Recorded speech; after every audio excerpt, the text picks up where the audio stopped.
عبداللہ نے خبر دی، انہیں یونس نے خبر دی اور انہیں زہری نے دوسری سند، اور ہم سے احمد بن صالح نے بیان کیا، کہا ہم سے عنبسہ نے، ان سے یونس نے، ان سے ابن شہاب نے بیان کیا، اور ان سے انس رضی اللہ عنہ نے بیان کیا کہ ابو ذر رضی اللہ عنہ بیان کرتے تھے کہ نبی کریم صلی اللہ علیہ وسلم نے فرمایا، میرے گھر کی چھت کھولی گئی، میرا قیام ان دنوں مکے میں تھا، پھر جبریل علیہ السلام اترے اور میرا سینہ چاک کیا اور اسے زمزم کے پانی سے دھویا، اس کے بعد سونے کا ایک تشت لائے جو حکمت اور ایمان سے لبریز تھا، اسے میرے سینے میں اونڈیل دیا، پھر میرا ہاتھ پکڑ کر آسمان کی طرف لے کر چلے۔ جب آسمان دنیا پر پہنچے تو جبریل علیہ السلام نے آسمان کے داروغہ سے کہا کہ دروازہ کھولو۔ پوچھا کہ کون صاحب ہیں؟ انہوں نے جواب دیا کہ میں جبریل۔ پھر پوچھا کہ آپ کے ساتھ کوئی اور بھی ہے؟ جواب دیا کہ میرے ساتھ محمد صلی اللہ علیہ وسلم ہیں۔ پوچھا کہ انہیں لانے کے لیے آپ کو بھیجا گیا تھا؟ جواب دیا کہ ہاں۔ اب دروازہ کھلا۔ جب ہم آسمان پر پہنچے تو وہاں ایک بزرگ سے ملاقات ہوئی، کچھ انسانی روحیں ان کے دائیں طرف تھیں اور کچھ بائیں طرف۔ جب وہ دائیں طرف دیکھتے تو ہنس دیتے اور جب بائیں طرف دیکھتے تو رو پڑتے۔ انہوں نے کہا خوش آمدید، نیک نبی، نیک بیٹے۔ میں نے پوچھا جبریل یہ صاحب کون بزرگ ہیں؟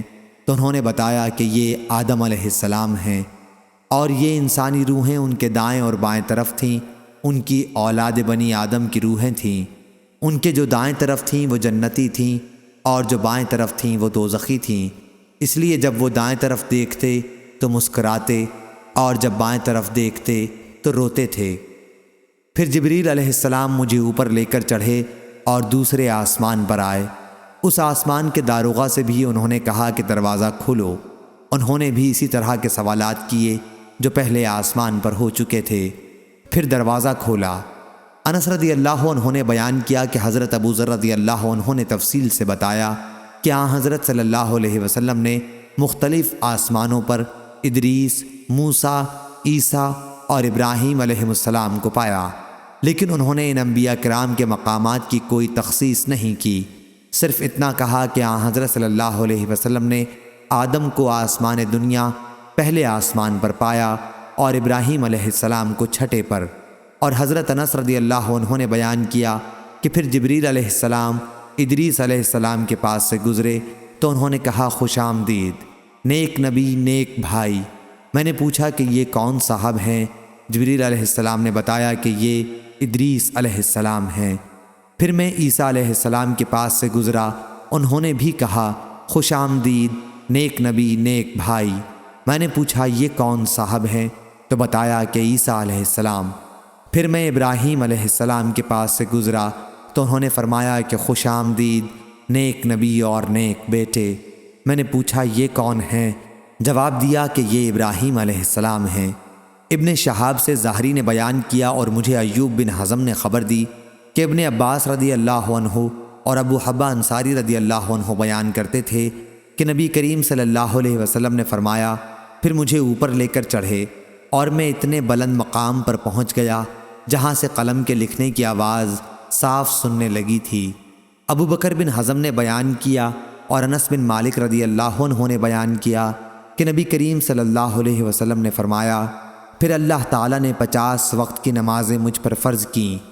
میں اس فریضے کے ساتھ واپس ہوا اور جب موسیٰ علیہ السلام کے پاس سے گزرا تو انہوں نے پوچھا کہ آپ کی امت پر کیا چیز فرض کی گئی ہے؟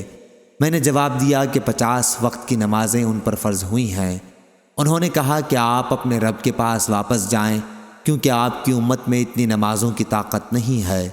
چنانچہ میں واپس ہوا اور رب العالمین کے دربار میں مراجعت کی، اس کے نتیجے میں اس کا ایک حصہ کم کر دیا گیا۔ پھر میں موسیٰ علیہ السلام کے پاس آیا اور اس مرتبہ بھی انہوں نے کہا کہ اپنے رب سے پھر مراجعت کریں۔ پھر انہوں نے اپنی تفصیلات کا ذکر کیا کہ رب العالمین نے ایک حصے کی پھر کمی کر دی۔ پھر میں موسیٰ علیہ السلام کے پاس آیا اور انہیں خبر کی۔ انہوں نے کہا کہ آپ اپنے رب سے مراجعت کریں کیونکہ آپ کی امت میں اس کی بھی طاقت نہیں ہے۔ پھر میں واپس ہوا اور اپنے رب سے پھر مراجعت کی۔ اللہ تعالیٰ نے اس مرتبہ فرما دیا کہ نمازیں 5 وقت کی کر دی گئیں اور ثواب بعض نمازوں ہی کا باقی رکھا گیا، ہمارا قول بدلہ نہیں کرتا۔ پھر میں موسیٰ علیہ السلام کے پاس آیا تو انہوں نے اب بھی اسی پر زور دیا کہ اپنے رب سے آپ کو پھر مراجعت کرنی چاہیے، لیکن میں نے کہا کہ مجھے اللہ پاک سے بار بار درخواست کرتے ہوئے اب شرم آتی ہے۔ پھر جبریل علیہ السلام مجھے لے کر آگے بڑھے اور سدرۃ المنتہا کے پاس لائے، جہاں مختلف قسم کے رنگ نظر آئے جنہوں نے اس درخت کو چھپا رکھا تھا۔ میں نہیں جانتا کہ وہ کیا تھے۔ اس کے بعد مجھے جنت میں داخل کیا گیا تو میں نے دیکھا کہ موتی کے گنبد بنے ہوئے ہیں اور اس کی مٹی مشک کی طرح خوشبودار تھی۔ صحیح بخاری حدیث نمبر 3342۔